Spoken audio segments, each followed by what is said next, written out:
Buenas tardes a todos y bienvenidos a esta nueva conferencia debate que organiza la IACE en colaboración con el Movimiento Europeo. La IACE, como sabéis, es la Asociación de Antiguos Funcionarios de las Instituciones Europeas y es una asociación que ha sido muy activa en la organización de debates en partenariado con la Comisión Europea y con el Parlamento Europeo también.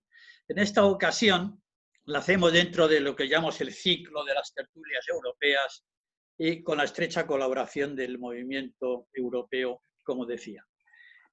Muchísimas gracias a todos los que nos siguen, que están por encima ya de la centena que se han inscrito. Muchas gracias.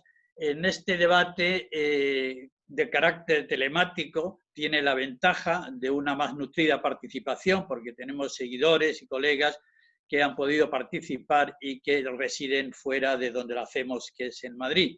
Un saludo especial quiero dirigir a algunos fuera de España que nos siguen, como es el presidente de IACE Alemania, nuestro querido amigo Hendrik Fer, y Fernando Medeira, presidente también de la IACE en Portugal. ¿Qué tal? Buenas tardes. Muchas gracias por estar con nosotros. En diciembre del 19 celebramos un debate. Algunos de los invitados que se encuentran con nosotros esta tarde estuvieron allí también, sobre el nuevo ciclo institucional de Europa.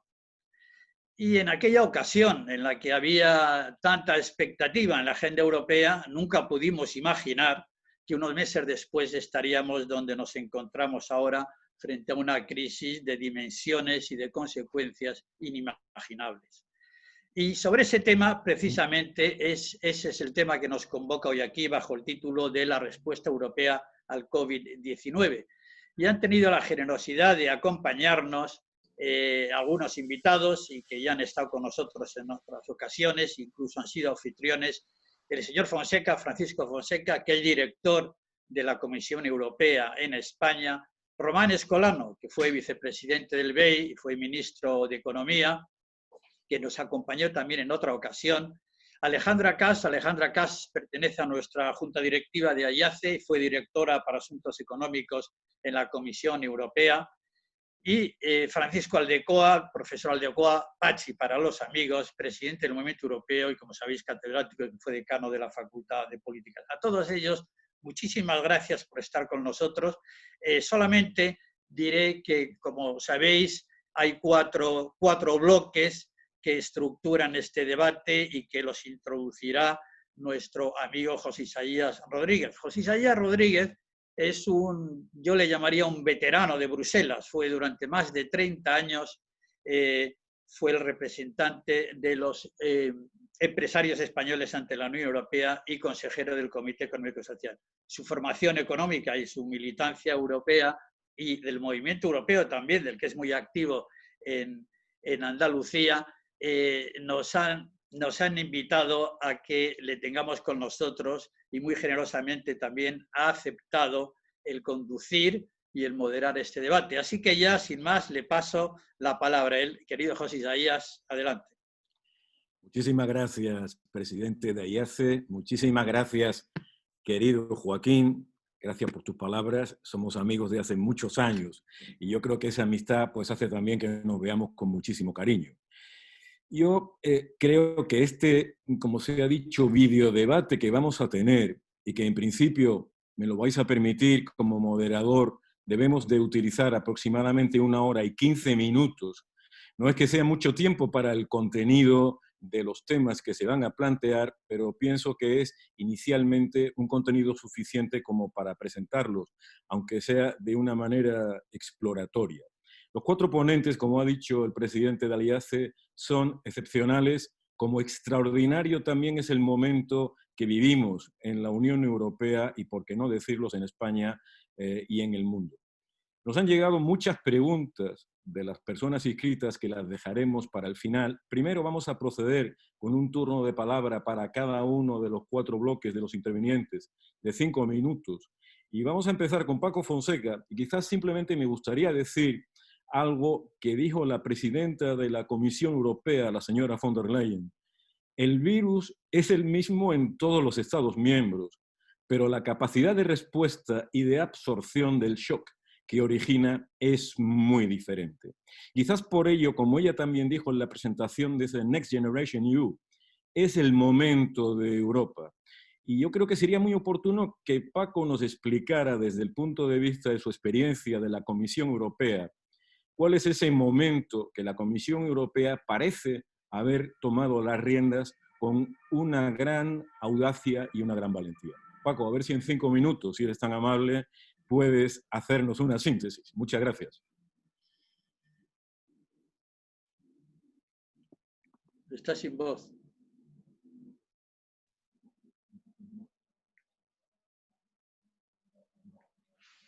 Hay un problema de sonido ahí. Paco, debes reconectar el micro. ¿Sí me oís ahora? Sí.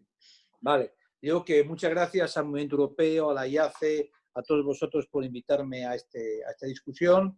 Y yo, para hacerlo corto y breve, yo lo que quería, pues lo que queréis que hable del momentum, es intentar contar un poco el trasfondo de lo que está ocurriendo en materia de la respuesta presupuestaria a la crisis. Esto es, permíteme, ministro Escolano, cuál es lo que estamos intentando hacer para que el tejido económico no se destruya. Bueno, en primer lugar, ya sabéis, la Comisión hizo su propuesta el 27 de mayo y ha habido una primera gran discusión en el Consejo Europeo que ha tenido lugar por videoconferencia el jueves pasado. Y aquí quisiera decir 2 cosas. Primero, dar una buena noticia. Por supuesto, el Consejo Europeo no llegó a ninguna conclusión y seguimos con el debate, frugales contra no frugales, norte, sur, etcétera, etcétera. Pero hay 2 buenas noticias que quisiera destacar. En primer lugar, hay un consenso total entre todos que la base para la negociación del futuro marco financiero plurianual es la propuesta de la Comisión. Y si hay una posición unánime para decir que es la base de negociación, esto significa 2 cosas para mí muy importantes. La primera es que todo el mundo acepta que ante la pandemia hay que dar una respuesta extraordinaria y exponencial con respecto al techo máximo de gasto que teníamos hasta ahora. Y la segunda buena noticia es que todo el mundo acepta que este crecimiento exponencial del techo de gasto tenga que hacerse por la vía de aceptar que la Comisión Europea pueda acudir al mercado de capitales en nombre de la Unión Europea. Y aquí quisiera destacar esto, porque esto significa que todo el mundo acepta la interpretación de la Comisión del artículo 311 de la Unión Europea en lo que se refiere a la suficiencia de medios, no en el sentido de no puede hacerlo usted, sino en el sentido hay que dotarnos de los medios necesarios para responder a la crisis. Esta es una excelente noticia y la otra muy buena noticia, puramente táctica, es, y hablaba de ello Joaquín antes, la del momentum. El presidente del Consejo Europeo, Charles Michel, ha anunciado ya, aunque todavía no es público, pero yo lo puedo decir, que habrá un Consejo Europeo monotemático sobre esto y presencial el próximo 17 de julio. Y que la presunción con la que comienza este Consejo es que lleguemos al acuerdo político este día 17 de julio. ¿Por qué? Porque, seamos claros, para aprobar el marco financiero plurianual hace falta la unanimidad del Consejo y la aprobación del Parlamento, lo cual significa que nos hace falta otoño para negociar. Y para aprobar la nueva decisión de recursos propios, incluyendo esta facilidad de endeudarse, no solamente hace falta unanimidad y aprobación, sino también la ratificación por los 27 parlamentos nacionales, que efectivamente va a ser imposible de aquí a diciembre. Por lo tanto, tenemos que tener el mes de otoño para establecer cláusulas provisionales, para establecer cláusulas de pedir anticipadamente fondos para lo que serán efectivos en el momento en que la decisión de recursos propios entre en vigor efectivamente. Estas son las buenas noticias. ¿Cuáles son los problemas que tenemos ahora? Pues lo resumiría en 3 puntos. En primer lugar, que no hay acuerdo sobre cuál va a ser el importe final de este recovery plan. Todos sabéis que la propuesta de la Comisión es pasar del 1,1 de la renta nacional bruta a prácticamente el 2%, un poco menos, el 1,9%, por eso hablaba antes de algo exponencial. Y bien, lo que sí observamos es que los estados frugales, que están en minoría porque son Austria, Suecia, Dinamarca y Holanda, y porque han decidido que países como Finlandia y Estonia pueden ser sus portavoces, en mi opinión, sobre las intenciones de fondo, saben que hay un acuerdo franco-alemán para poner sobre la mesa $500 millones. Por lo tanto, el importe total, ¿en qué consiste? Consiste en ver cuál será entre el $500 millones y los 3/4 de billón propuestos por la Comisión, cuál será el importe total con el que se ponen de acuerdo. El segundo problema que tenemos es emisión de deuda, como dijo hace un mes y discutisteis en un desayuno, en una reunión telemática en el Fondo de la Economía, el presidente Borrell. La cuestión no es emitir deuda, sino cuál es la emisión de esta deuda.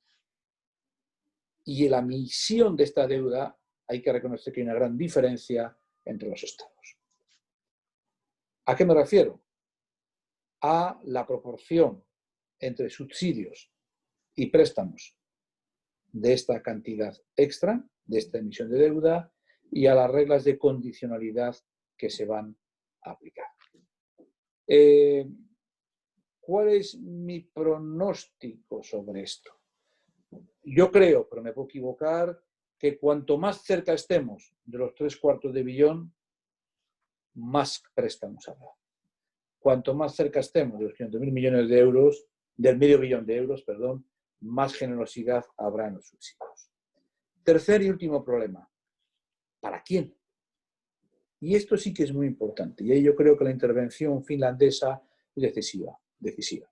Porque la propuesta de la Comisión, decimos, esta gran emisión de deuda pública se hará muy focalizada en el tiempo.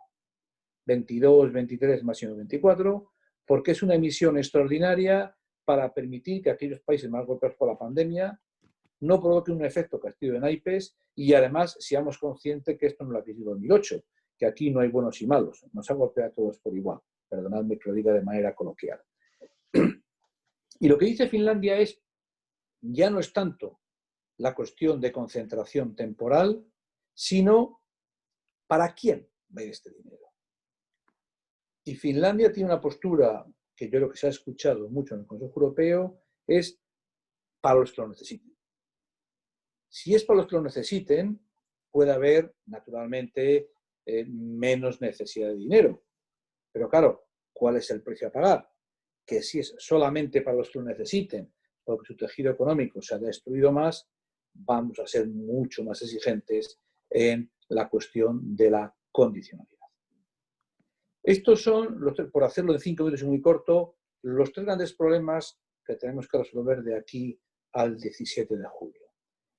Insisto, yo creo que nadie discute que va a haber una gran emisión de deuda y como todos sabéis, porque todos somos funcionarios, independiente del estatuto de actividad o de jubilación que tengamos, una vez que el papel sobre la mesa se acepta como base de negociación, tendremos emisión de deuda.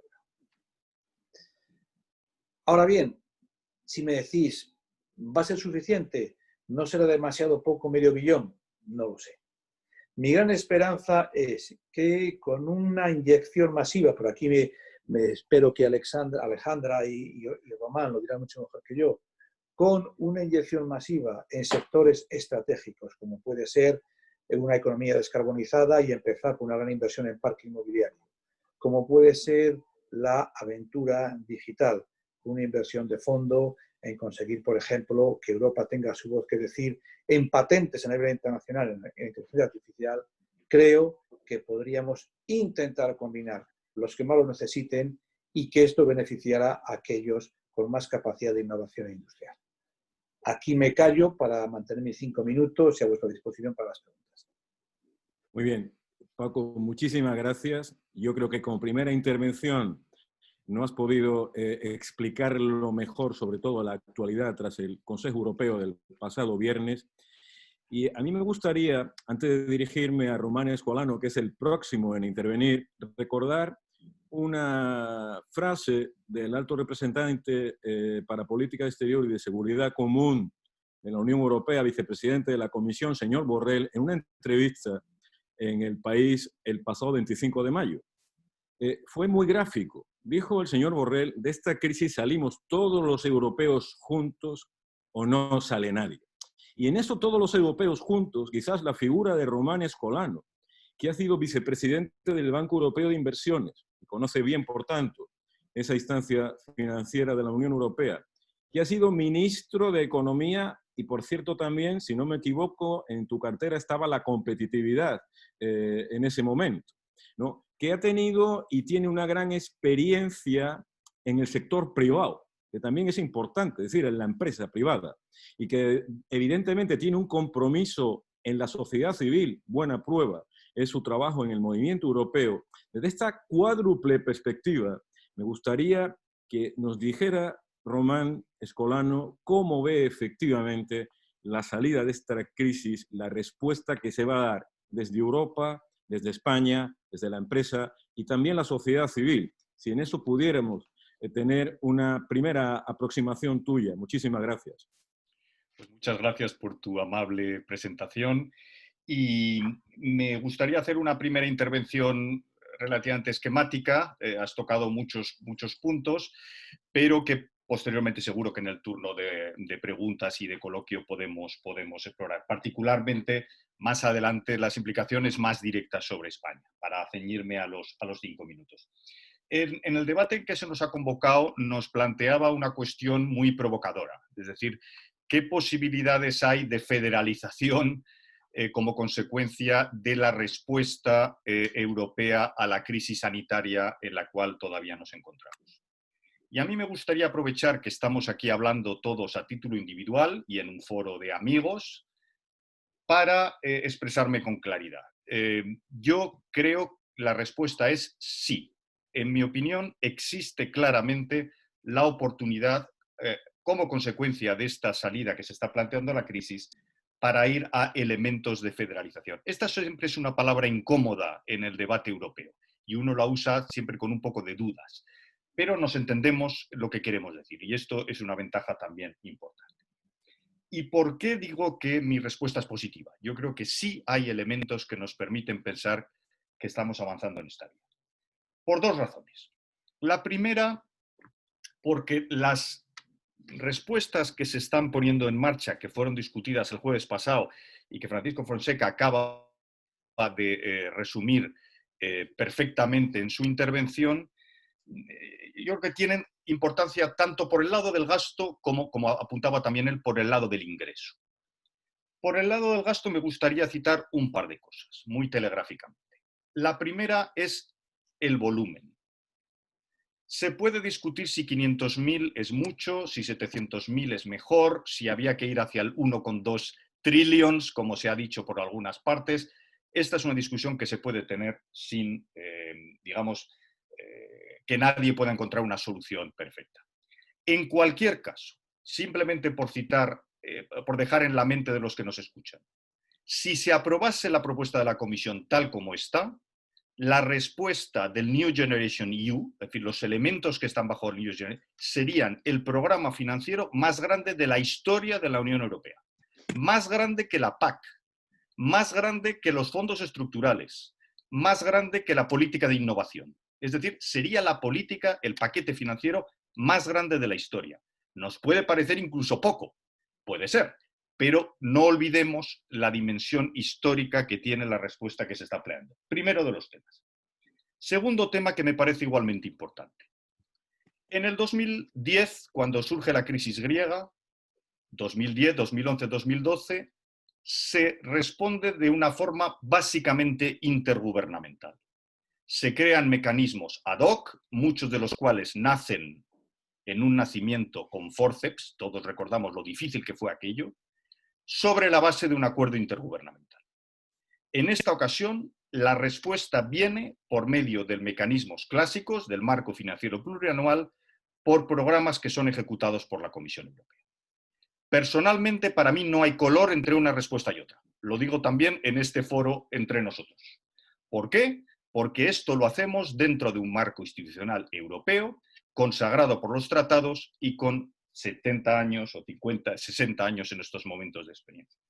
Los mecanismos intergubernamentales, y pienso, lo digo de forma clara, en el MEDE, plantean problemas serios de incompatibilidad y asimetrías entre unos países y otros, entre países deudores, países acreedores, de problemas de desigualdad política evidente que todos hemos vivido a la hora de las negociaciones del MEDE. La respuesta basada en el mecanismo comunitario clásico quizá no es perfecta, pero sin duda es mucho mejor desde el punto de vista político para resolver el problemón en el que nos ha situado la crisis. Esto, la dimensión y el carácter comunitario de la solución que se nos está planteando, a mí me parecen elementos mucho más importantes que discutir si va a haber tantos o cuantos transferencias y grants, etc. Esto para mí es una respuesta cualitativamente muy distinta de la del 2010 y para mí, lo digo, es una fuente claramente de optimismo. Segundo, esto es el gasto. Y ahora los ingresos. ¿Cómo se financia esto? Lo comentaba Francisco Fonseca, mediante la emisión de deuda. Al final va a haber emisión de deuda. Va a ser más, va a ser menos. Imaginemos por un segundo que la propuesta de la Comisión se acepta tal como está. Esto supone, en números redondos, 750.000 millones de emisión de deuda. ¿Qué deuda es esta? Estos son bonos europeos. Si alguien los quiere llamar eurobonos, que los llame. Un eurobono es un bono europeo, en definitiva. No entremos en nominalismos. Lo que va a significar es que va a haber en el mercado 750.000 millones de títulos de deuda de los que responde la estructura europea clásica. Esto es un elemento, a mi juicio, dentro de 15 o 20 años, más importante que el gasto. Esta es la verdadera aportación de la respuesta. Esto es lo que marca una diferencia cualitativa con respecto a lo que hemos hecho en el pasado. 750.000 millones de euros es una cifra que no está nada mal. Ya veremos cuál es el futuro, pero hoy por hoy supone una adición a los mercados de capitales de una deuda en euros que va a cambiar claramente la percepción. Va a ser importante para la unión bancaria. Estos 750.000 millones van a acabar de una forma o de otra en los balances bancarios. los balances de los bancos europeos, de todos los bancos, pero fundamentalmente mucho en bancos europeos.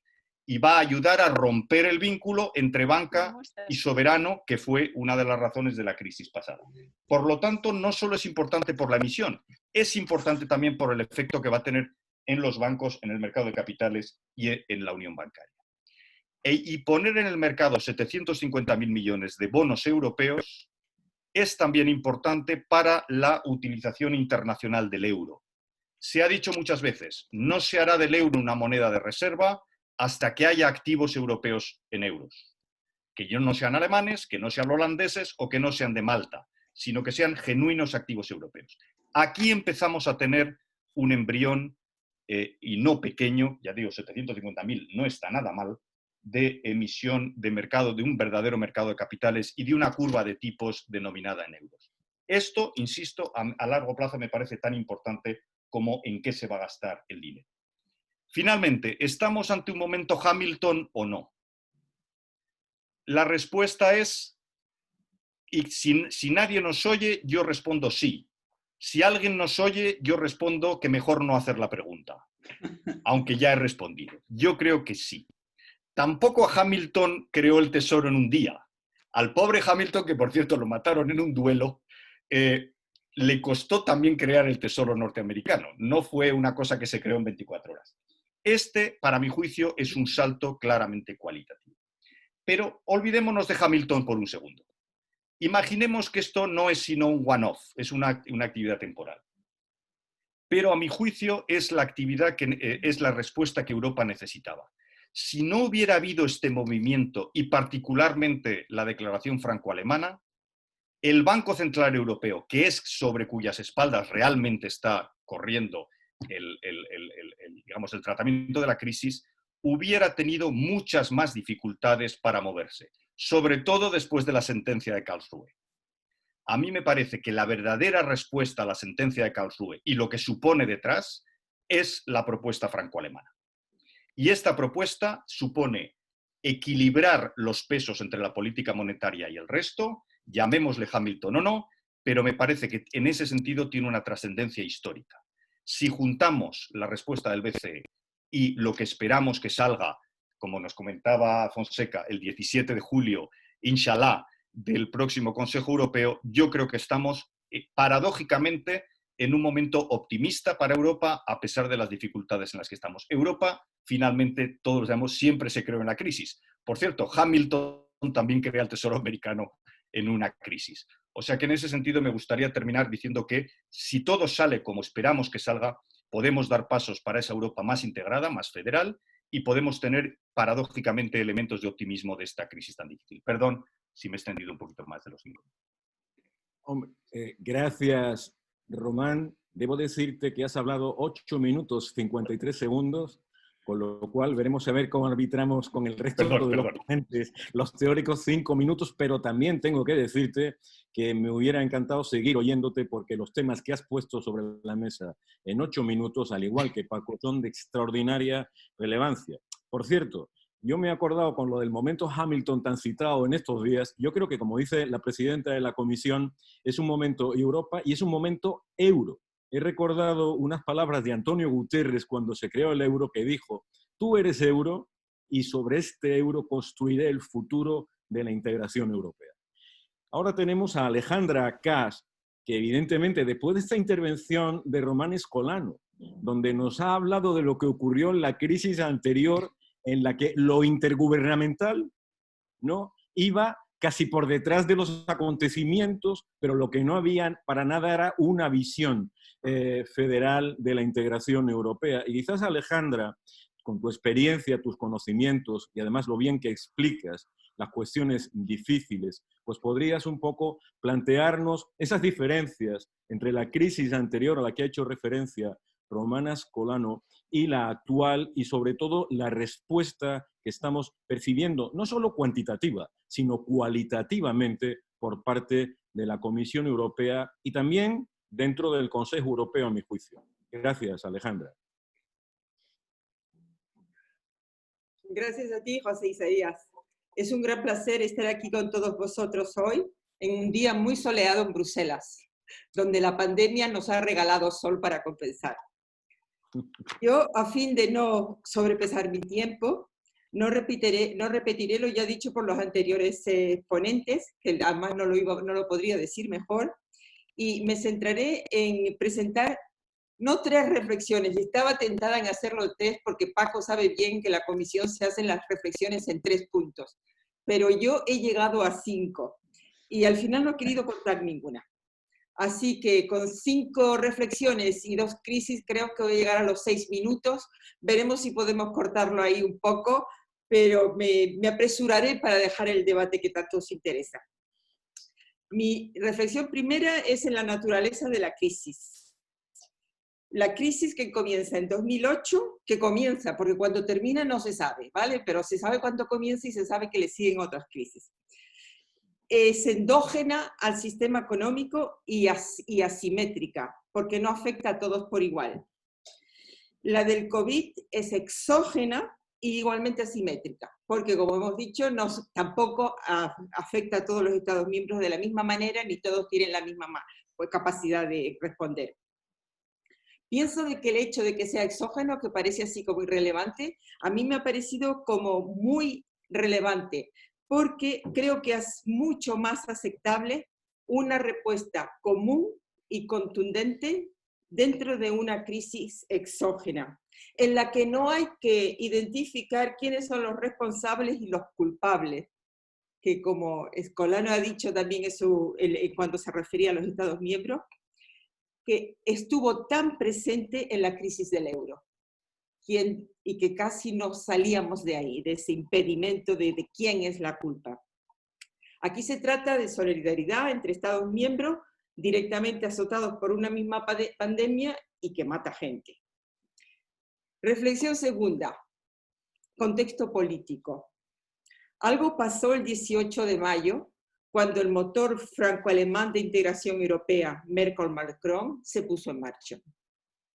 Propusieron un plan de recuperación, que no voy a decir todo lo que habéis dicho, me lo salto, y hay algo importante, este plan quedaría integrado dentro del cuadro financiero multianual de la Unión Europea, con lo cual ya es un primer paso a que cualquiera medida que venga fuera del presupuesto se inserta en el presupuesto y va a tener un impacto que va a ir mucho más allá de ese periodo. Y la Comisión, 3 semanas más tarde, recoge el guante que le ofrece la oferta franco-alemana y presenta su propia propuesta que va aún más lejos, ciertamente en términos económicos. ¿Es esto coincidencia o estrategia bien planificada? Para mí es una estrategia perfectamente planificada. Aquí nada pasó por casualidad, que primero salen los alemanes y los franceses y nos hacen esta oferta, porque esto ya, cuando sale la oferta de la Comisión, el terreno ya está abonado. Habrá quejas de los Estados miembros, todas las que tú quieras, pero ya hay un acuerdo franco-francés y sabemos lo que eso significa. Además, y en eso totalmente de acuerdo con lo que dice Escribano, la importancia de la decisión de Karlsruhe en cuando nos saca la oferta franco-alemana. Yo creo que esto es el momento merkeliano. Lo siento, chicos, yo tiro para casa y esto es el momento merkeliano de las mujeres en chaquetas rosas, ¿vale? No de los hombres vestidos de gris, sino de las mujeres en chaquetas rosas. ¿Por qué lo digo? Porque Merkel abandona principios que hasta ese momento había mantenido, y había mantenido con mucho vigor. ¡Qué coincidencia! ¿Por qué los abandona? Porque sabe que ya una de las grandes políticas que estaba salvando a Europa, la política monetaria, podría estar en peligro. ¿Qué es lo que se vislumbra aquí? Estoy de acuerdo totalmente. Se vislumbra la posibilidad de una futura unión fiscal. Reflexión tercera, esta la podemos hacer más chiquita. Entre la crisis del 2008 evidenció 3 grandes fallos de la Unión Económica y Monetaria, todo ello muy importante. La coordinación y supervisión europea de las políticas macroeconómicas nacionales no era la adecuada. Estábamos ladrando a las políticas fiscales y resulta que nos olvidamos que hay cuentas corrientes. El marco nacional de supervisión y regulación del sector financiero era claramente insuficiente, nacional insuficiente, y había grandes deficiencias en la arquitectura y en la gobernanza de la Unión Económica y Monetaria, que nunca pensó estar en una situación como la que abre la crisis del 2008 y las que le siguen. Sin prestamista de último recurso pareceremos no tener instrumentos para responder a esta crisis y evitar contagio.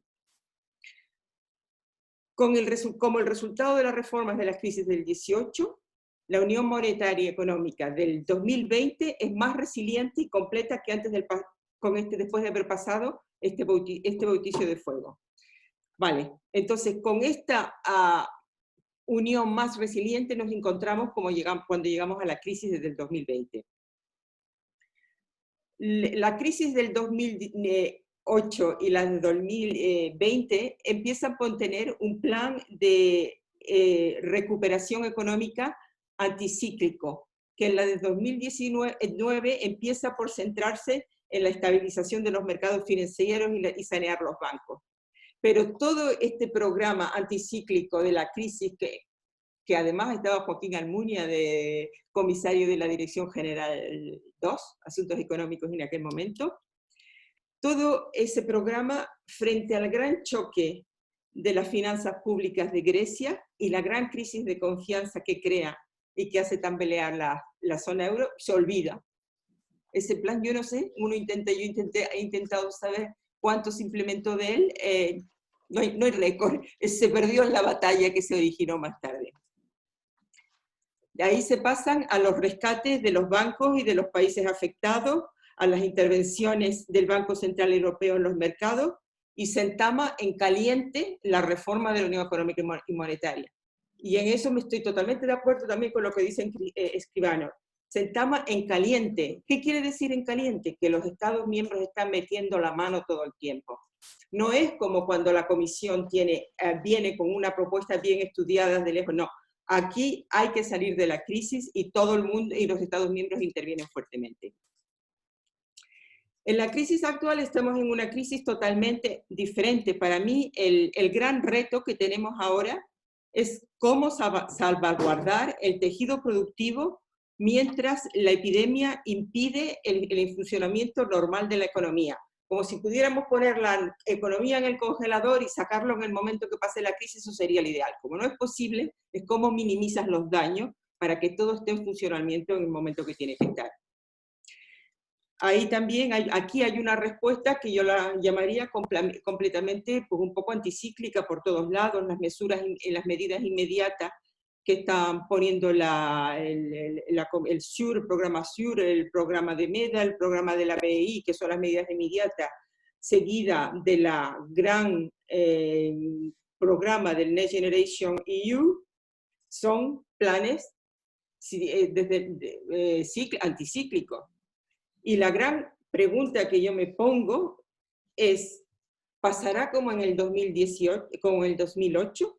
¿Y nos encontraremos en una crisis mucho más profunda después? Eso sabéis que se habla mucho en la prensa económica, entre los círculos académicos, he leído mucho sobre eso, y creo que ahí la respuesta en este momento no lo sabemos. Va a depender de lo que pase a la pandemia. Si la pandemia en los próximos, este año o año y medio, cede y descubrimos una manera de tratarla, de incorporarlas en nuestras vidas, no tendremos segundo, pero si no, sí que lo tendremos. Y si lo tenemos, ¿qué es lo que se va a hacer? ¿Cuáles serán las medidas en ese momento? Y ahí yo creo que también el camino viene marcado por lo que está pasando en la crisis ahora.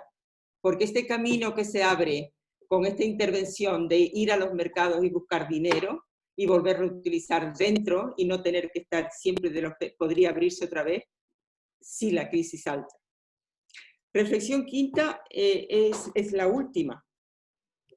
Es y la he llamado el último melón por abrir, la unión fiscal. En España nos gusta abrir melones, pues venga, que hay un último que nos queda por abrir. En el 2017, la Comisión anuncia que la Unión Económica y Monetaria y la zona euro han salido de la crisis del 2008. Fue una buena cosa que lo dijera porque no todo el mundo se había enterado, pero vamos, así nos enteramos. Pero el programa de reformas que se empieza antes sigue, pero ya se ha interiorizado a la Comisión. Ahora las grandes reformas que nos quedan por hacer es la unión bancaria, la unión de los mercados de capital, y queda otra, y la unión de los servicios financieros. En fin, todo es los servicios financieros. ¿Y qué estamos haciendo ahora aquí? Que salimos de la crisis y nos encontramos, el momento que salgamos, con un sector financiero que se sigue haciendo reformando, pero con un desajuste dentro de lo que es el hardcore, el centro de la Unión Económica y Monetaria y de la zona euro. Todavía seguimos en la unidad del mercado único europeo, el euro y la política, los tres grandes segmentos de la Unión Económica y Monetaria que son europeos. El mercado único, el euro y la política monetaria. Y seguimos coexistiendo con 19 políticas macroeconómicas cuyo margen de maniobra es encima limitado por todos los tratados, por todos los pactos de la actividad que seguro que van a pasar. ¿Qué es lo que yo creo que va a pasar ahora? Que estamos abriendo la posibilidad de plantearnos la unión fiscal. Y otra vez por ahí llego al mismo resultado. Esta crisis nos ha recordado que hay un gran instrumento que nos falta, lo hemos usado, lo seguiremos usando. Termino con, o si quieren me callo, como quieras. Tengo una pequeña frase, pero si no la dejamos para... Sandra, mira, llevamos 11 minutos 50 segundos. ¡No! Si la pequeña frase son 60 segundos más, por favor, dila. No, yo quería decir, y sobre todo digo que es el aviso a los navegantes que vienen detrás de mí. La crisis pone de manifiesto las carencias funcionales de la Unión Económica y Monetaria, pero intentar resolverlas cuando estamos en ellas no es factible. En ese momento la tarea central es resolver la crisis. El resolver los problemas fundamentales tendrán que venir después y volvemos también a la falta de unión fiscal. Oye, Alejandra, muchísimas gracias. Es evidente que ha habido para el moderador una interpretación muy flexible de los 5 minutos y vamos desgraciadamente avanzando en el tiempo, pero Alejandra, la verdad es que has estado fenomenal. Me ha gustado mucho lo del momento merkeliano, pero yo no diría solamente merkeliano. Es un momento Merkel, es un momento Lagarde y es un momento von der Leyen. Porque ahora, gracias a Dios, mujeres con chaquetas rosas. Exactamente, tenemos 3 grandes líderes o lideresas, como queráis, al frente de 3 grandes instituciones, porque dentro de muy poco, por cierto, la canciller Merkel asumirá las riendas de la presidencia del Consejo semestral. Bueno, ahora, evidentemente, ya hemos hablado de federalización, de pasos adelante, y tenemos al último ponente, que es Francisco Aldecoa, el profesor Aldecoa. Como también ha dicho Joaquín en su introducción, Pachi, para los amigos. Y ya hemos visto que se ha puesto de manifiesto una diferencia muy grande de enfoque entre lo que vivimos en la crisis anterior, 2008, 2010, 2011, y la que estamos viviendo ahora. La palabra federalización aparece con más intensidad y sobre todo también la necesidad de tener una conferencia sobre el futuro de Europa. Alejandra Casa acaba de decir que tenemos que resolver el presente, pero ya sabemos que el futuro se construye día a día desde el presente.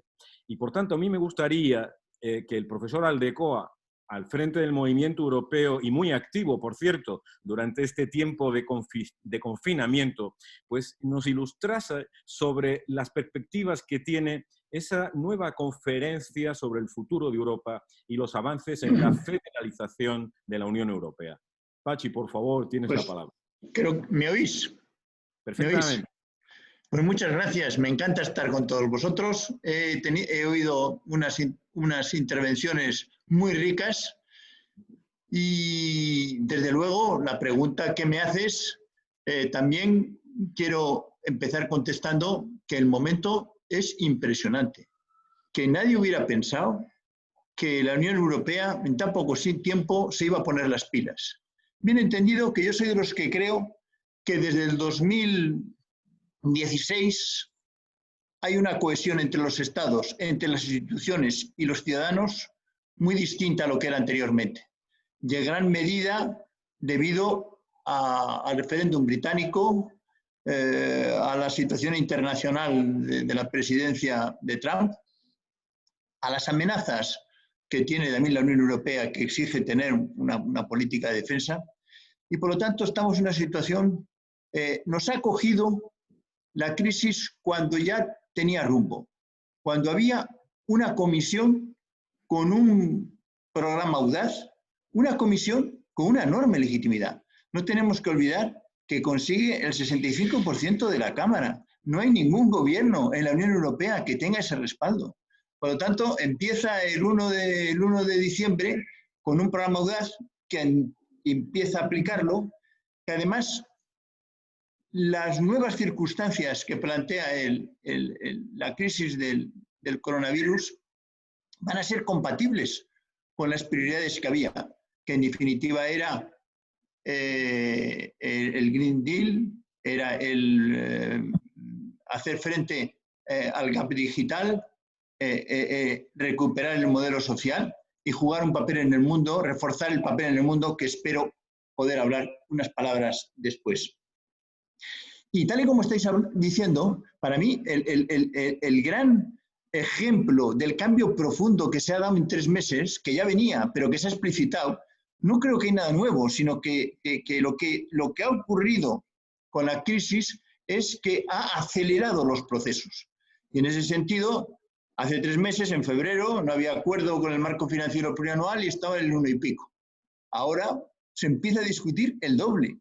¿Qué institución en poco tiempo pasa al doble? Me cuesta trabajo encontrar un ejemplo de esta naturaleza. Y desde luego, el duplicar el marco financiero plurianual, eso es federalización. Eso es más Europa. Eso es dar un paso.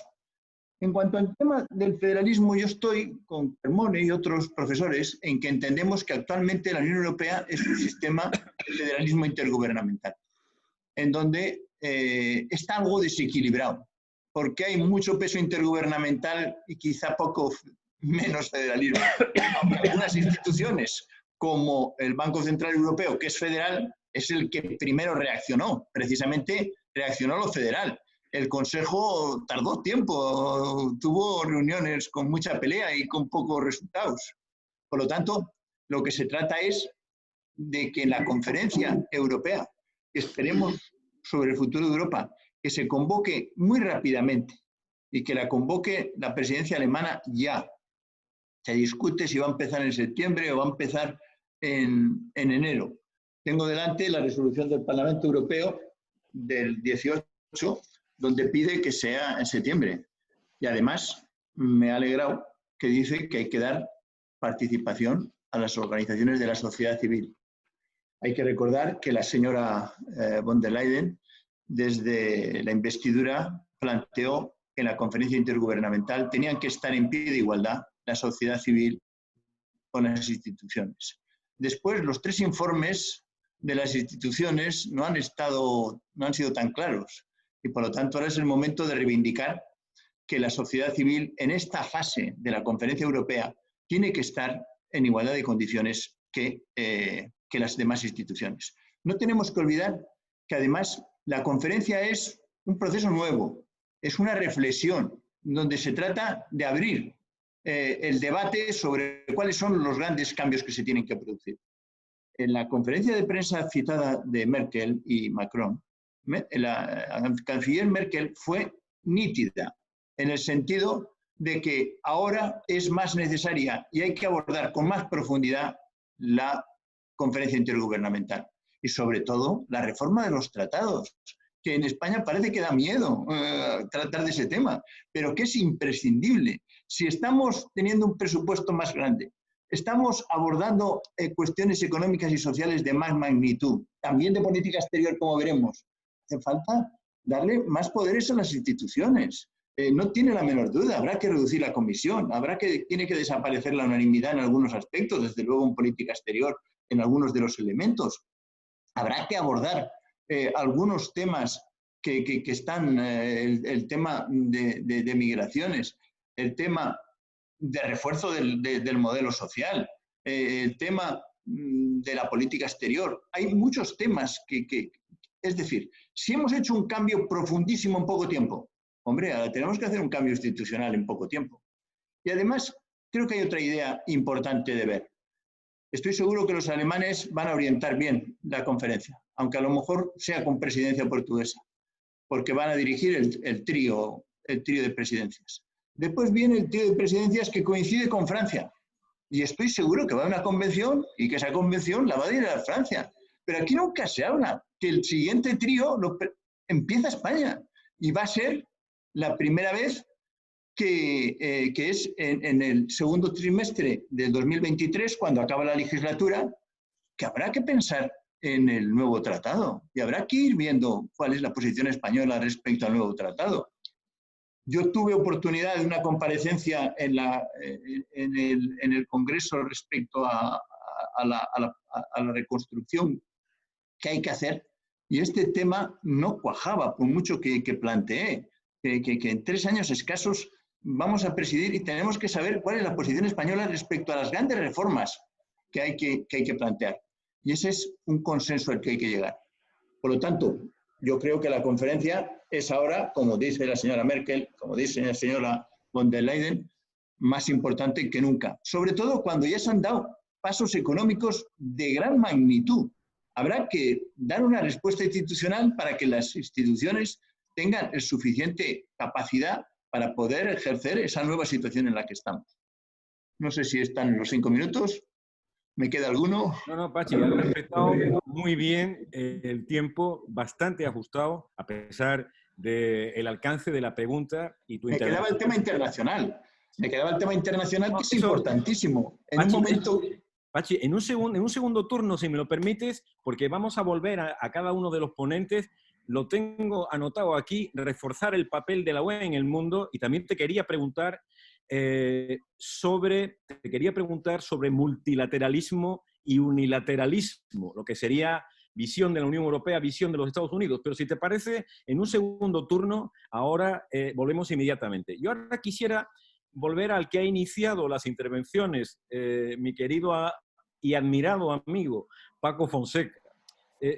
Es importante porque, claro, Paco ha dicho que hemos tenido un Consejo Europeo el pasado 19 con un consenso emergente, pero también con discrepancias, ¿no? La discrepancia del tamaño del fondo de recuperación, la discrepancia entre el porcentaje entre transferencias netas y préstamos, los criterios para repartir los fondos de ese gran fondo, nunca mejor dicho, la condicionalidad para acceder a la ayuda, el tema también de la creación de nuevos impuestos europeos y así como la cuestión de una especie de posible cheque para aquellos países que son contribuyentes netos por el momento al presupuesto de la Unión Europea. Y me gustaría preguntarle a Paco, ¿cree que estas discrepancias, que son significativas, el hecho de que se inicie la presidencia alemana inmediatamente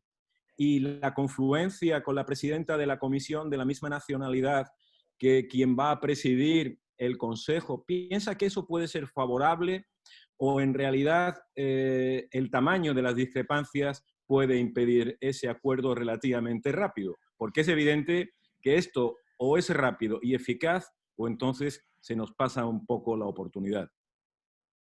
Paco, por favor. Querido José Isaías, se me olvidó traer mi bola de cristal antes de empezar esta reunión, pero tú siempre la tienes. Para responderte de manera muy breve, la respuesta es sí. Es evidente que el hecho de que la canciller Merkel asuma la presidencia europea es un elemento central. Porque, en el fondo, si hay una base común de entendimiento, que seamos frugales o gastadores, que lo hayamos hecho mejor o peor en la crisis de la pandemia, hay algo que es evidente, es que el motor franco-alemán ha vuelto a funcionar. Como el motor franco-alemán ha vuelto a funcionar, teniendo en cuenta que Alemania va a poner todo su peso. Tú citabas el caso de los famosos rebates, los cheques. Hombre, si Alemania pone sobre la mesa una apuesta muy fuerte para que no volvamos a qué hay de lo mío permanentemente, va a ser muy difícil que se resistan los otros. ¿Cuál es el melón, por utilizar a Alejandra, que todavía no es abierto? El melón, naturalmente, es el de los ingresos. Porque es evidente que si el sistema reposa sobre el pagar intereses de la deuda emitida, bueno, yo creo que de aquí al 27-28, que me corrija Román, yo creo que esto no va a suponer un gran incremento del gasto, dado que los tipos de interés con la AAA y con toda la garantía europea, para que os hagáis una idea, los 200.000 millones de euros que ha liberado el MEDE en la red del Eurogrupo el 24 de abril, el tipo de interés que está pidiendo es el 0,114, incluida la comisión de apertura. Digamos que no creo que haya un coste excesivo. Pero claro, luego hay que empezar a amortizar el capital a partir del 26. ¿Esto qué nos da? Esto nos da la oportunidad a los países, entre comillas, contribuyentes netos, de implantar un sistema que es el único posible, con nuevas fuentes impositivas, entre las cuales está la Common Corporate Base Tax, una cierta armonización del impuesto de sociedades, las tasas a las tecnológicas, las tasas a los derechos de emisión y a las tasas al carbono por entrada en frontera, que pueden ser, perdóname la expresión, ingresos finalistas, pero que naturalmente necesitamos más tiempo para negociarlos.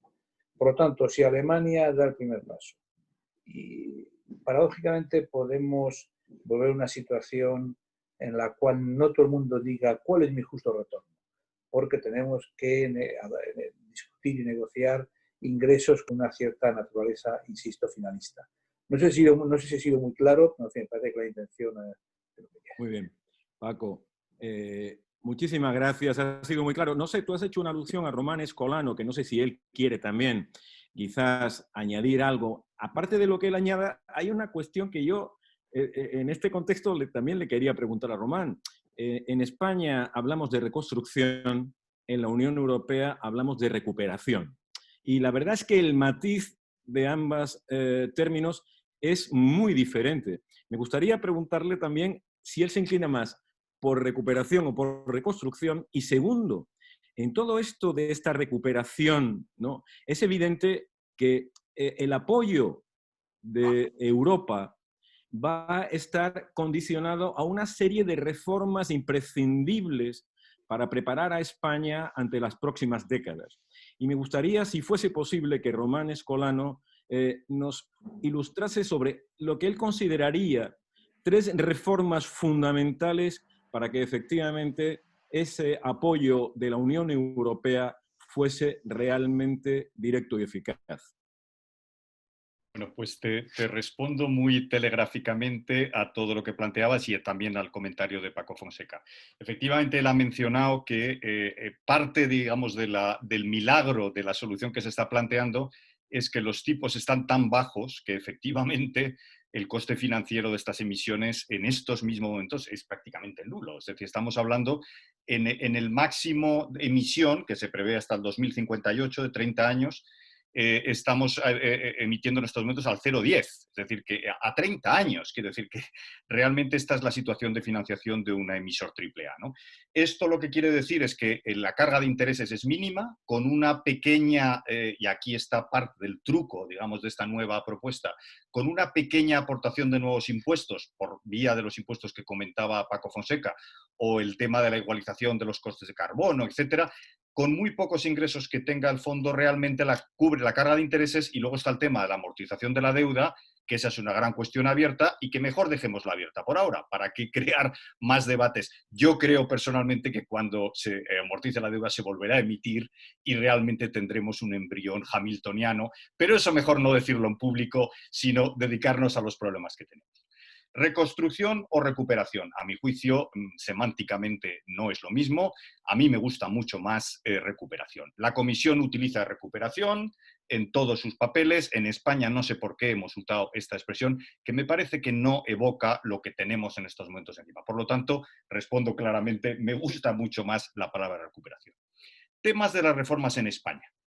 2 comentarios. En primer lugar, hay un problema de tiempo. Esto se plantea como una respuesta de shock ante un, digamos, efecto muy brusco de un trimestre de confinamiento, de hibernación de la economía, etc. Sin embargo, la parte, digamos, un poquito más compleja de meterlo dentro del procedimiento presupuestario tradicional es que las cosas no son tan rápidas. Entre lo que comentaba Paco de la aprobación de los reglamentos, los programas operativos, la identificación de los programas, etcétera, nos metemos fácilmente entrado ya el año 21. A poco que los proyectos se pongan en marcha, ya empiezan a gastar dinero o a ponerse en el terreno en el año 22. Lo cual quiere decir que a pesar de que la filosofía es tratar el shock del COVID, del shock en el fondo debemos pensar en una recuperación en el largo plazo. Y yo creo que el gobierno español, la administración española y las comunidades autónomas, que aquí va a tener que opinar todo el mundo, deberían centrar más el tiro hacia una recuperación y unas reformas a largo plazo. No solo el efecto inmediato, sino en los factores de crecimiento y de ese porcentaje de crecimiento que no vamos a recuperar. Por lo tanto, una pequeña paradoja ahí tenemos en estos momentos. Segundo comentario. En el mejor de los casos, y si todo está a velocidad de crucero, podríamos tener de estos fondos, de Europa de nueva generación, pongamos entre 2 y 3 puntos del PIB de entrada de recursos, que es una cifra en el fondo descomunal. O sea, eso no hay que ponerla en perspectiva. Imaginemos que son 3 puntos. Pongámonos en esa hipótesis. El déficit el año que viene va a ser del 7. Es decir, que ni siquiera en la plena utilización de los fondos europeos cubrimos ni la mitad del déficit que está previsto para el año que viene.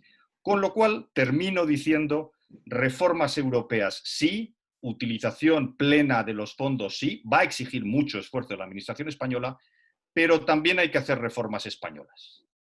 El déficit lo tendremos que reducir nosotros. Tendrá que haber un plan de reequilibrio a largo plazo para reducir el efecto presupuestario en el que nos hemos metido. Y este tema, yo creo que un tema no nos debería ocultar el otro. Es decir, las reformas serán potenciadas por los recursos europeos, pero al final, parte de la respuesta a la crisis tiene que venir del esfuerzo nacional y no impuesto desde fuera. Muchísimas gracias, Román. Alejandra nos ha ilustrado sobre diferencias de respuesta por parte de la Unión Europea, ¿no?, en la crisis anterior y en esta. Es verdad que ahora, ¿no?, se necesita una respuesta ambiciosa para esa recuperación que combine solidaridad, inversión y reformas. También la realidad pone de manifiesto que no todos los miembros de la Unión Europea son capaces de interpretar solidaridad, inversión y reformas. Y a mí me gustaría que Alejandra, en este sentido, nos dijera si ella ve que en estos momentos esos términos fundamentales, sin solidaridad no hay avance en la integración europea, lo dijo Jacques Delors hace unas semanas, sin inversión productiva que genere competitividad y empleo y sin reformas que muchas veces no son bien percibidas por los ciudadanos, si ella piensa que ahora esto va a ser diferente y que por tanto podremos de una vez por todas avanzar en este camino. Yo creo que como principio... espérate que me pongo en altavoz. Me has puesto ya tú en altavoz, ¿verdad? Sí. Yo creo que como principio la solidaridad sigue siendo un principio básico constituyente de la Unión Europea. La cuestión es cómo manifiestas esa solidaridad.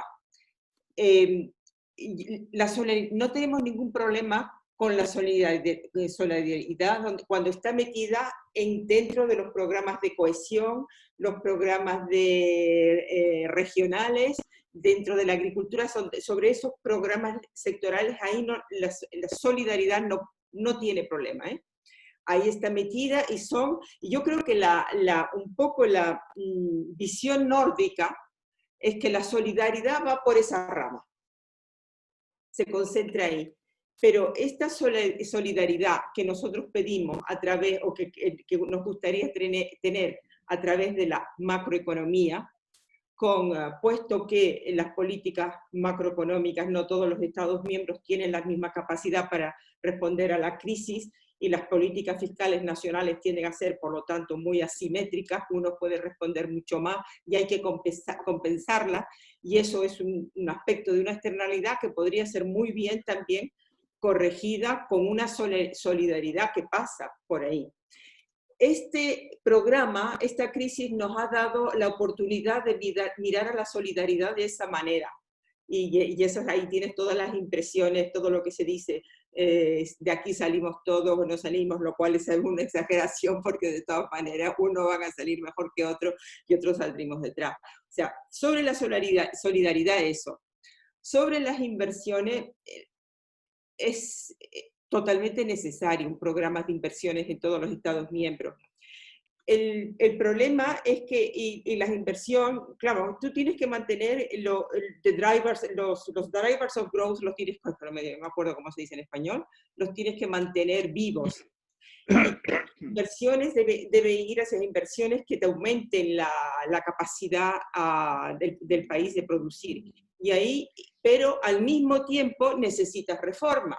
Y yo creo que ahí la reforma que siempre se nos echa en cara es la reforma del mercado del trabajo, que es un mercado del trabajo que desde que yo llegué a la comisión hace muchísimos años, en el 86 hasta ahora, sigue en pie.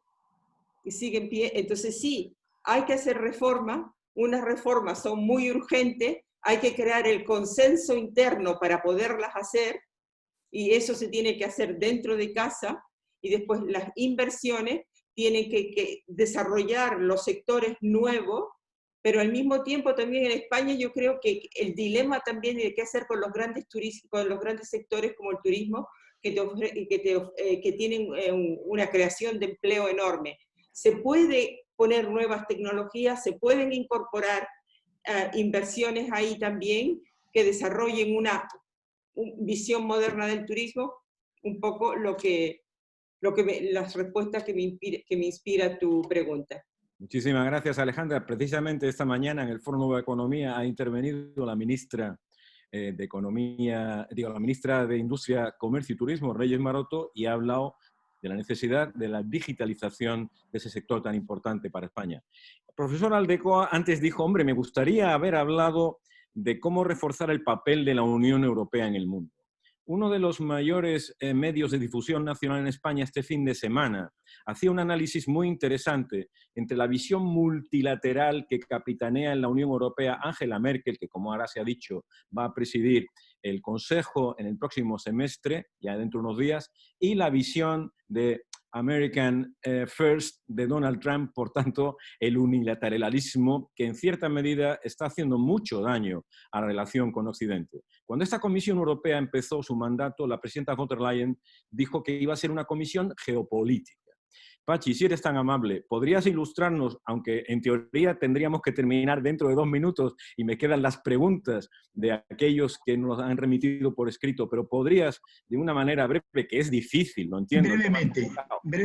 Además de recordar que hemos hecho un libro sobre, y está ya en las librerías, sobre la conferencia europea, el movimiento europeo con 60 participantes. La segunda idea que no quería olvidar es que, a mi juicio, el nuevo arranque se lo debemos al Parlamento Europeo, a las 3 resoluciones. No voy a desarrollar esa idea. Y yendo a lo internacional, he estado viendo los datos esta mañana de cómo está en el mundo el desarrollo de la pandemia. Está en su peor momento y además no se sabe cuál va a ser. En Europa parece que de momento hemos salido del asunto. En el mundo he visto que se están muriendo 12.000 personas al día. En Europa deben de ser 300. O sea, estamos fuera de la problemática. En el mundo hay ahora mismo 8 millones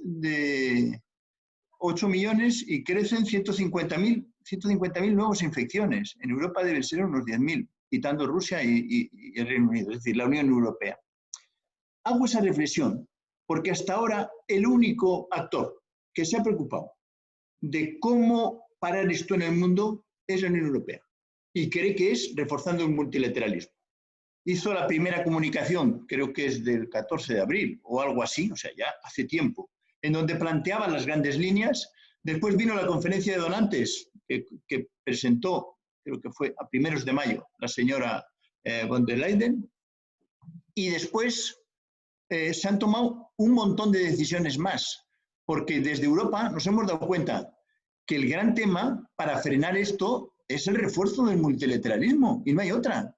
Y los otros dos actores que podrían ayudar están en muy mal momento. Hay que decir que China está en una agresividad muy fuerte que no se esperaba y los Estados Unidos de momento no colaboran. Por lo tanto, ahí tenemos una nueva responsabilidad y la reforma interna posibilita poder tener una actuación en el mundo. Es decir, está habiendo un nuevo refuerzo en el mundo. Cuento un ejemplo. Finales de mayo, la Organización Mundial de la Salud, la Asamblea General, había un enfrentamiento entre los dos. Europa consiguió una resolución importante con el apoyo de todos los demás. Jugó un papel de liderazgo, que era el hacer una evaluación independiente de lo que estaba en China y unas cuantas cosas más. Está jugando papeles nuevos. En la lucha contra el coronavirus está surgiendo un nuevo liderazgo internacional de la Unión Europea. Y lamento no tener más tiempo. Muy bien. Además, bueno, si me lo permitís, han llegado preguntas tanto del movimiento, muchas gracias, Pachi, han llegado preguntas tanto del movimiento europeo como de IACE. Yo voy a intentar sintetizarlas porque son muchas las preguntas y también ruego que si alguno de los o alguna de las que han hecho preguntas no los cito, ruego me disculpen.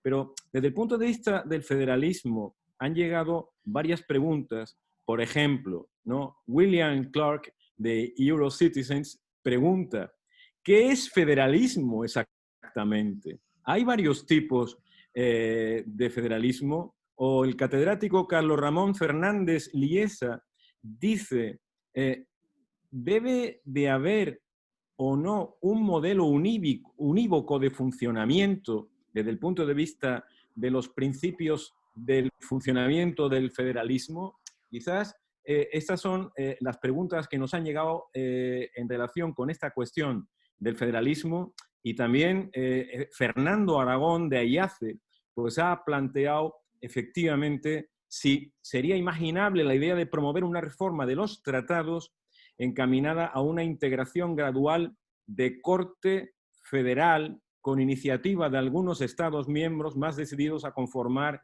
un núcleo duro al que se irían añadiendo otros. Como veo que el profesor Aldecoa se ha marchado y veo que, por ejemplo, tengo enfrente de mí la pantalla con Francisco Fonseca. Paco, si eres tan amable. A ver, con amigos como tú... no necesitas. Bueno, vamos a ver. Yo quiero contestar a mi amigo Carlos Fernández Liesa. Por supuesto que no hay un modelo de federalismo unívoco. Por supuesto que el federalismo es un modo de entender cómo se reparte el ejercicio del poder en diferentes estructuras territoriales.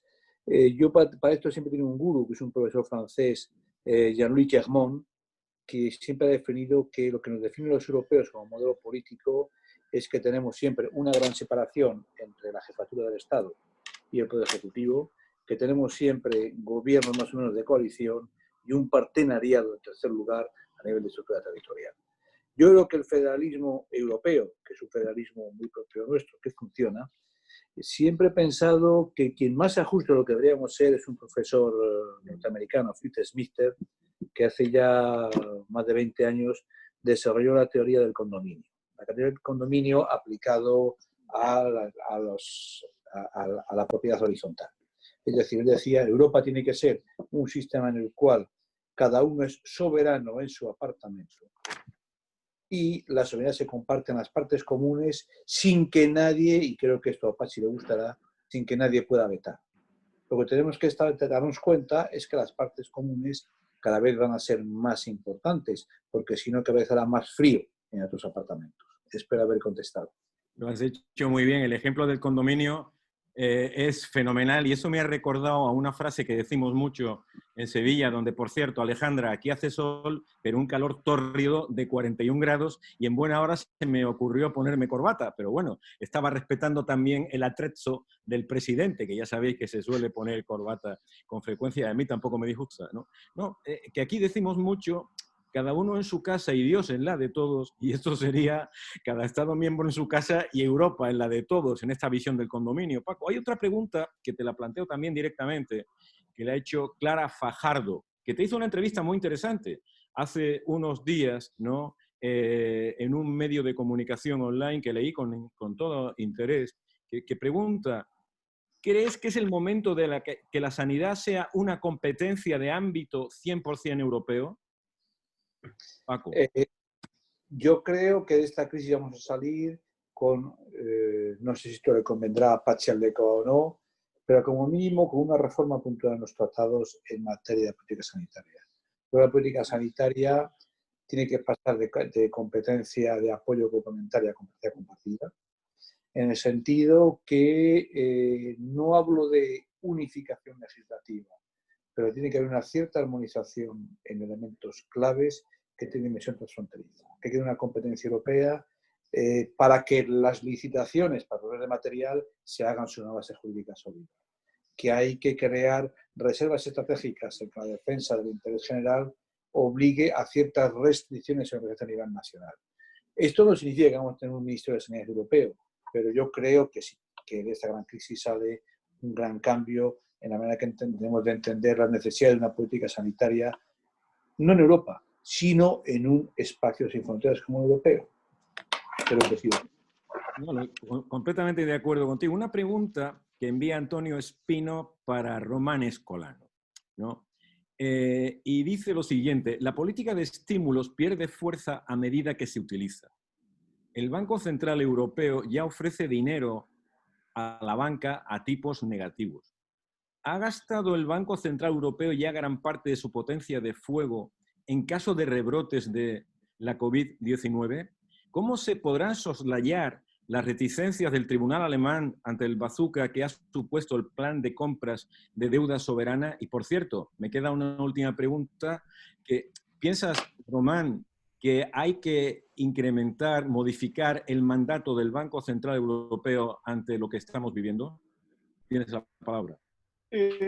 Vamos a ver, preguntas todas ellas complicadas. La última, empiezo por la última, el cambio del mandato. Vamos a ver, yo te diría que no. Me parece que es abrir una caja muy complicada en un momento que tenemos muchas cosas encima de la mesa. Tenemos discusiones importantes que no son sencillas entre el norte y el sur, los frugales y los no frugales. Bueno, yo siempre me he considerado a mí mismo frugal, pero resulta que parece que no lo soy, ¿no? Pero bueno, da igual, o sea, ya nos entendemos. Yo creo que tenemos que resolver temas importantes, meternos en este momento en un tema tan espinoso como es encontrar una definición alternativa. A sensu contrario, ¿alguien puede decir qué problema ha creado la definición actual del mandato? Es decir, si tuviéramos una disyuntiva entre inflación, por ejemplo, y política monetaria activa, yo, como puede pasar en algún país latinoamericano, es verdad que el mandato causaría problemas. Pero en este momento estamos más bien con presiones de deflación, es decir, que la política del Banco Central Europeo y el mandato no tienen una contradicción sustancial.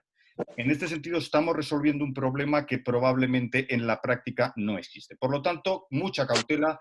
A mí el cuerpo no me pide, desde luego, en estos momentos un cambio de mandato. Creo que esa es una respuesta clara.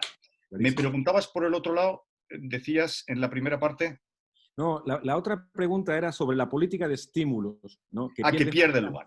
Bueno, esto es un tema que se ha discutido desde el 2008. Ya desde el 2008, cuando la Reserva Federal Americana empezó a hacer las expansiones cuantitativas, se pensó que se estaba quedando sin munición. Cuando se llegó a los tipos cero, dijo, ya no pueden bajar más, ya nos estamos quedando sin munición, etc.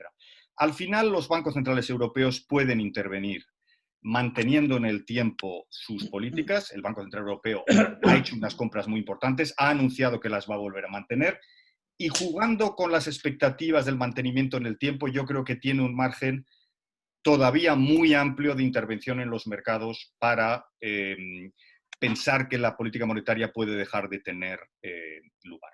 Existe un margen de política macroprudencial de actuar sobre los colchones de capital de los bancos, que eso es algo que en Europa todavía apenas hemos empezado. Luego hay un margen también, digamos, a través de la política macroprudencial.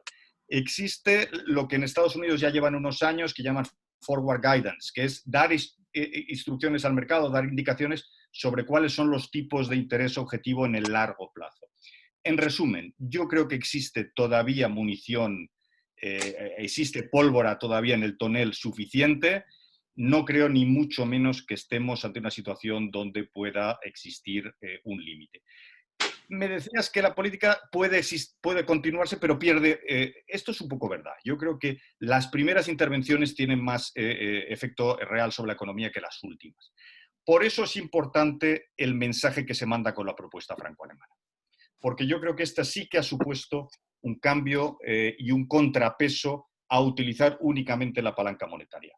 En conjunto, yo no estoy preocupado de que nos quedemos sin instrumentos y sin munición durante la crisis. Creo que todavía tenemos por delante en lo que esperemos todos que en definitiva sea una crisis temporal.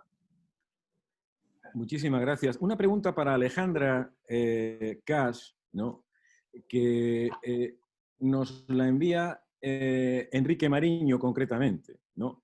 Donde dice: ¿existe el riesgo de que la actual brecha entre los países europeos avanzados encabezan el desarrollo de nuevas tecnologías y sectores punteros en investigación médica, farmacéutica, industria y patentes, etcétera, y que disponen asimismo de un colchón fiscal y con una deuda pública menor, ¿no? Y aquellos países, algunos con un peso importante del turismo y del sector servicios, que esa brecha se ahonde todavía más?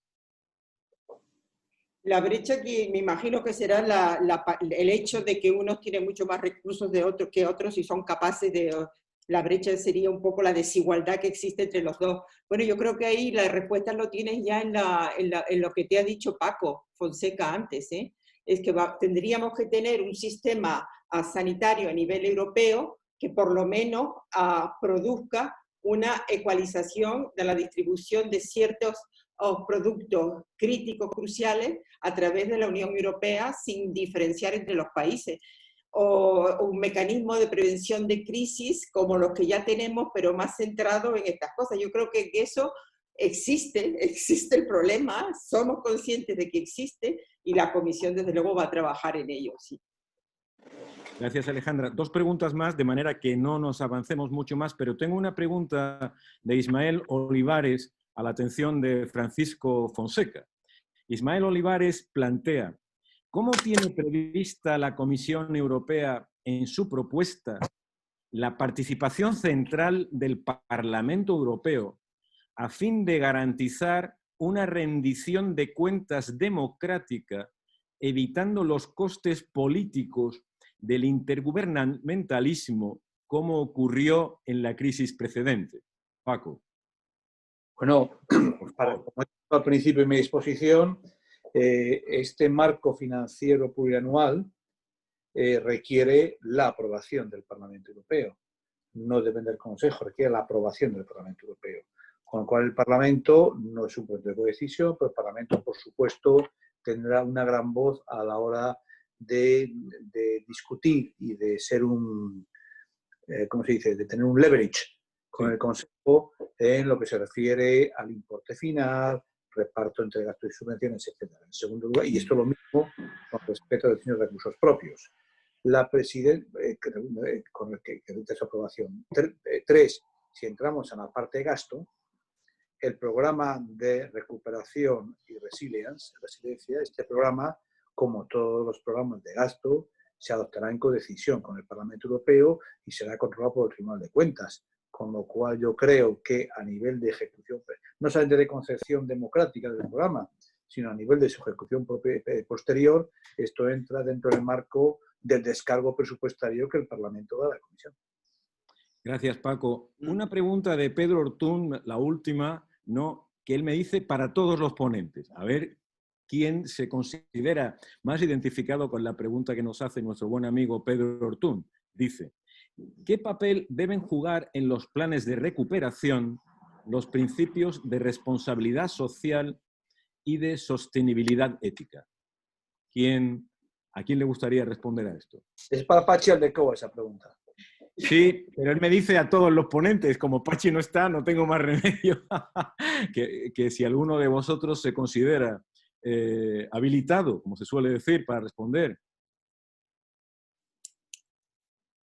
Bueno, yo me tiro a la piscina, pero es evidente que un concepto tan apropiado como el que nos describe Pedro de la responsabilidad social, sin ninguna duda forma parte de un pacto, yo no sé si social, ético, jurídico, probablemente los tres, de lo que tenemos que hacer para encontrar una buena definición de la condicionalidad.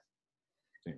En resumidas cuentas, tenemos que ser completamente transparentes y responsables en dónde se gasta las subvenciones, los préstamos que vengan de parte del presupuesto de la Unión Europea, porque en realidad ese plan social va a repercutir en las próximas generaciones, porque como bien decía Román, la deuda se va a amortizar en un plazo que solamente terminará en el año 2058.